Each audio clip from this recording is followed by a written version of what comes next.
Jumping right back into another class here, friends, with what I call a gather video. So welcome to the classroom.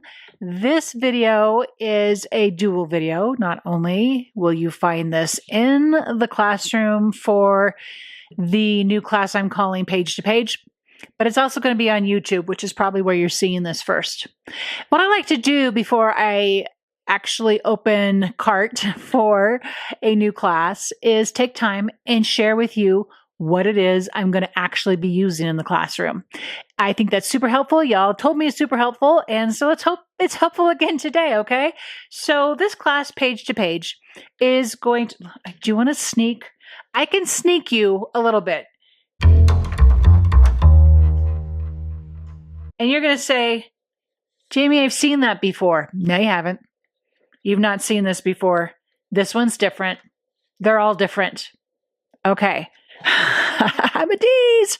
Yes, I am. But I don't want to give it all away yet. We'll be talking about it. Be sure and subscribe to all the places. Follow me to all the places because this class will be launching very soon. There will be an early registration price. And all good things, all good things. I'm having a blast. It's going in just so many different directions. It's a hoot. So let's talk about the gather portion of Page to Page, okay? This particular book is going to be based on the collection that's brand new. Well, it's new-ish by Arden Creative called Vintage Makers, as well as Makers Series. So because of that, I was super inspired to pull out all kinds of mixed media ideas. So you're going to see there's a lot of mixed media in here. I share how to do several pages step by step. And I give you lots of thoughts and ideas. You know, if you've taken a class from me before, we get really chatty in there and we talk about different options, different ideas. No less in this classroom as well. Okay, I have stacked all of my class essentials inside this cute box. This is from Spellbinders. I know, it's super thick. Let me see how tall it is. I mean, since you asked, it is taller than 2 1/4, but not quite 3. I mean, so look, you can see all that I got in here. I love having this all in one place. So allow me to just walk through the supplies that you're actually going to need if you choose to join us in the class. That's called Page to Page. I will say there is also a tool list. It will be listed with all the links in the description portion of whether you're watching this on YouTube or in the classroom. And I'm not going to go through those because those are becoming my tried and true. There's a couple of extra little items because of the mixed media. Be sure and check it out. Okay, in the meantime, let's talk about that. So I mentioned already the highlighted collections for this class is Vintage Makers and also Maker Series. So there is a 6x8 pattern paper pad. And I've already pulled out one of each design because I have used almost every design in this. Almost. And I'm not quite done yet. I've got some things to add. I'm also utilizing the Vintage Makers Foundations paper pack. And you're not even going to see everything in here because I have dove into this one. Dove? Yes, I have dove into this one. And I'll talk about some more of the particulars as we get to that. So almost all my classes now are including these banners, paper rose. They're stitched. They're awesome. I use them quite a bit. If you've taken any other class, a lot of my supplies are a bit redundant, but this is new. This is the film strip from the Maker Series. So I've been mentioning Maker Series. That's what this is here. This is the film strip. There are 3 dies to this. We are using this die set. I also threw in here the ScrapbookCom stitched tickets because there's not a whole lot of tickets that are included in the Vintage Makers collection. And I gotta have tickets. This gives, when you have a die, it gives you the freedom, especially this kind of die. I mean, I could have added all kinds of frames in either, and maybe I still will. As far as I know, this is everything. I hope so. But our dies just give us so much freedom for making, right? So that's why I threw that one in here. So those are all my dies. I'm also going to be using the vellum ephemera pack from Vintage Makers. And if you would like to see more details from this collection, there is an unboxing on my YouTube channel. I will link that. Okay, I'm not going to take the time to go through all that right now. Let me just talk a little bit while we're taking a pause here. Gather is so important, and I think we've learned as a community how important gathering is, and it's just more than nice to just have the things that you know you're going to be reaching for already surrounding you in your workspace, whether you're working on a dining room table, whether you have a little space carved out in an extra room, whether you have a full-on studio. It's nice to know what you're going to work with and have it at the ready and not be running around. So I am a big fan of the Gather. I do this all the time when I pretty much make anything. Laser cuts are also going to be part of this. This is the Vintage Makers laser cuts. Absolutely love them. Yes, for these two, I have bought more than one pack. I'm working really hard to make sure we stay within one pack though. So I'll just tell you that, okay? Now, you heard me mention the mixed media portion of this class. And so I am reaching for the mixed media paper from ScrapbookCom. It is by far my most favorite paper to work with. It is very ultra thick. It will hold water. It holds ink. It will hold paint. Yep, we're going to be painting. And so as I disclaim for all my classes, use what you already have or use what you love. No, I am not, this is not the only mixed media paper out there. There's lots of different ones. This is the one I choose to use. So please remember that you don't have to have anything that I am using. The things that I teach are very universal. Even if you don't have the exact same ephemera, you can pull it from your stash because I know you have the stash. Okay, texture paste. I happened to grab the Ranger texture paste because that's what was in stock when I needed it. So any texture paste will do. I do like the opaque. This one's also matte finish. And so this is going to be utilized several times in the classroom. All right, so let's talk about inks at this point. Inks is what's next. You can see I have a nice big, I don't know if it's big, I have a nice stash of inks here. And I'm using, as I look at the potting soil from the Archival Ink, I don't think I actually use this one that much. So I'm trying to think, but I don't think I did. I did use the Pebble Beach, okay?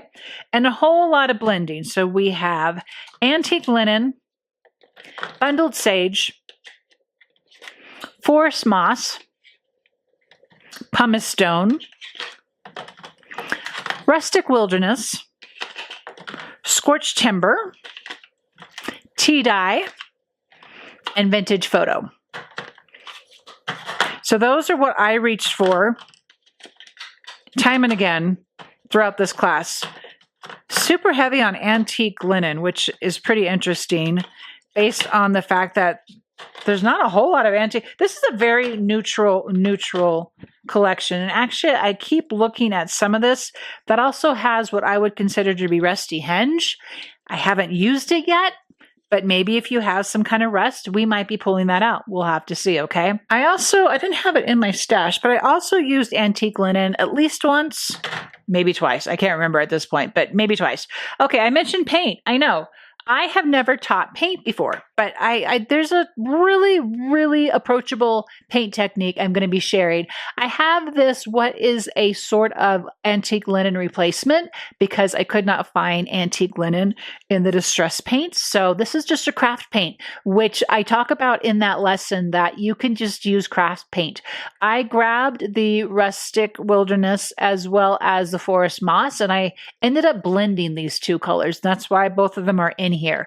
But if you find this in a craft paint at your craft store, that's going to work as well. I will add real quick right now too, this is part of the tools, but I am also using a small brayer. So if you don't have a brayer, another thing that will work is a credit card for the technique we're going to be using this for. So if you don't have a brayer, no worries. That's what I chose to use. I actually use my brayer pretty often. I just have never really shared it before, but we're sharing it this time. All right, let's get back to stamps. There are a bucket load of stamps here. Now, I have in here the Artful Ledgers from Maker Series, Art and Creative.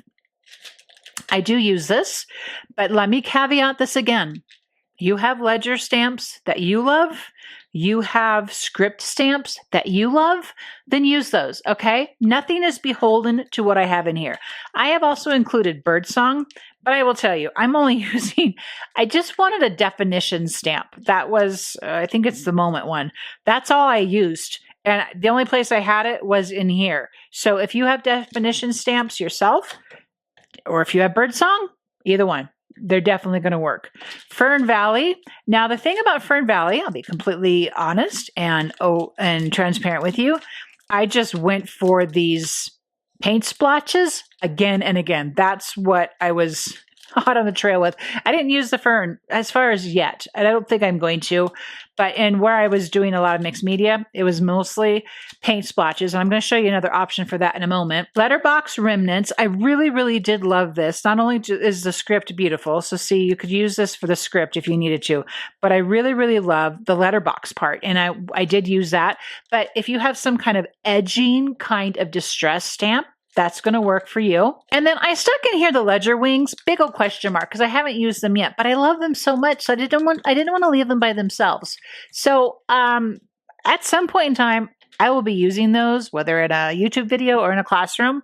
So that's why they're thrown in there. Maker's Mark. We are using this one ad nauseum. I don't know. It's a good use of it. If you have other Maker Mark type stamps, those are going to work.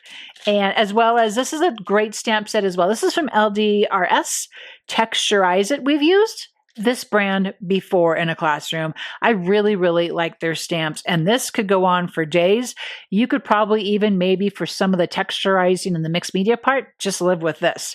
But again, use what you have and enjoy that. Okay, so that's the stamps that I know are going to be used in the class. So to wrap up the supplies that I'm going to actually be using, I'm also going to be taking advantage of this distressed diamond stencil. I could not believe this stencil when it first came into coming soon at ScrapbookCom. I'm so excited about this stencil. I have used this again and again. I really, really love it. Oh, and let's not forget this fancy flourish. Absolutely gorgeous. Again, if you have something like this that you're like, but these are my favorite, use them. Use them, use them. So this was a fun stamp set. It's hard to see the way I have it in here. This is called Ledger 01. This is not a stamp set. This is a stencil. I had a lot of fun using this stencil. We used it one time.